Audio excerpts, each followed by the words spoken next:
যখন মাইয়েতকে কবরে শোয়ানো হয় তখন সে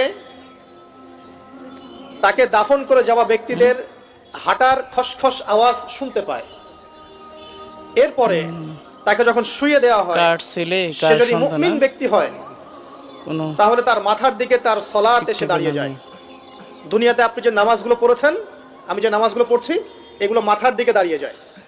ডান দিকে চলে আসে তার সওম মানে কি রোজা, বাম দিকে চলে আসে যাকাত, তারপর পায়ের দিকে চলে আসবে তার আত্মীয়তার সম্পর্ক রক্ষার ইবাদত, তার এই যে অন্যান্য দান সদকা, তার নফল আমল, তার কোরআন তেলাওয়াত ইত্যাদি পায়ের দিকে চলে আসবে।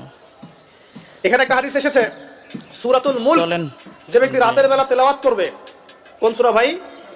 তাবারাকাল্লাযী বিয়াদিহিল মুলক ওয়া হুয়া আলা কুল্লি শাইইন কাদির। এই সূরা যে ব্যক্তি রাতের বেলা করে তেলাওয়াত করবে ইনশাআল্লাহ সূরা মুলক কবরে তার সাথে থাকবে।